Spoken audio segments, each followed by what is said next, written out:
যে খবরে নজর রাখবো, পশ্চিমবঙ্গ সহ বহু রাজ্যকে সুপ্রিম জরিমানা। গার্হস্থ্য হিংসা আইনের প্রয়োগ নিয়ে হলফনামা দাখিলে ব্যর্থদের তালিকায় বহু রাজ্যের নাম রয়েছে।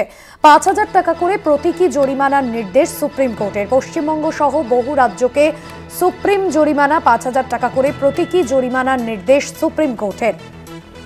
গার্হস্থ্য হিংসা আইনের প্রয়োগ নিয়ে ব্যর্থ রাজ্যকে সুপ্রিম জরিমানা। গার্হস্থ্য হিংসা আইনের প্রয়োগ নিয়ে হলফনামা দাখিলে ব্যর্থদের তালিকায় রয়েছে বহু রাজ্যের নাম।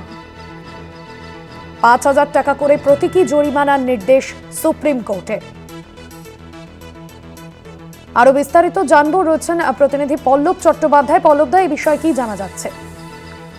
দেখো, এই আইনটি দীর্ঘদিন হলো এদেশে চালু হয়েছে, কিন্তু চালু হলেও তার যথাযথ প্রয়োগ হচ্ছে না বলে সম্পর্কিত মামলাকারী, অর্থাৎ জনস্বার্থ মামলাকারী সুপ্রিম কোর্টে অভিযোগ আনেন। সেই অভিযোগের পরিপ্রেক্ষিতে শুনানি সূত্রে অন্তত ১১টি নতুন প্রস্তাব যুক্ত হয়।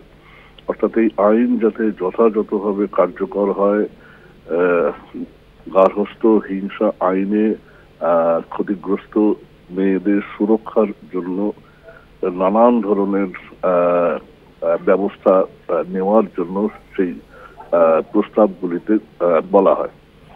কিন্তু সেই প্রস্তাব অনুযায়ী দেশের রাজ্য এবং কেন্দ্রশাসিত অঞ্চলগুলি উপযুক্ত পদক্ষেপ করেছে কিনা সেটা সুপ্রিম কোর্ট জানতে চায়। কিন্তু নির্দিষ্ট সময় সীমার মধ্যে আমাদের রাজ্য সহ দেশের বহু রাজ্য এবং কেন্দ্র শাসিত অঞ্চল কিন্তু হলফনামা দেয়নি।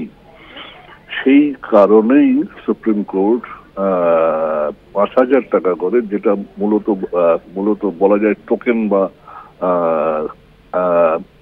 প্রতীকী জরিমানা হিসেবে ২ সপ্তাহের মধ্যে জমা দিতে তা বলেছে। এবং সেই সঙ্গে তারা এখনো পর্যন্ত সেই প্রস্তাবগুলো সম্পর্কে কি স্টেপ নিয়েছে সেটা জানিয়ে হলফনামা দেওয়ার নির্দেশটা দিয়েছে।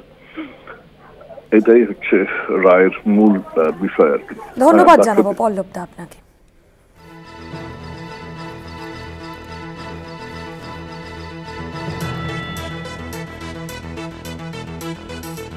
পশ্চিমবঙ্গ সহ বহু রাজ্যকে সুপ্রিম জরিমানা। গার্হস্থ্য হিংসা আইনের প্রয়োগ নিয়ে হলফনামা দাখিলে ব্যর্থ।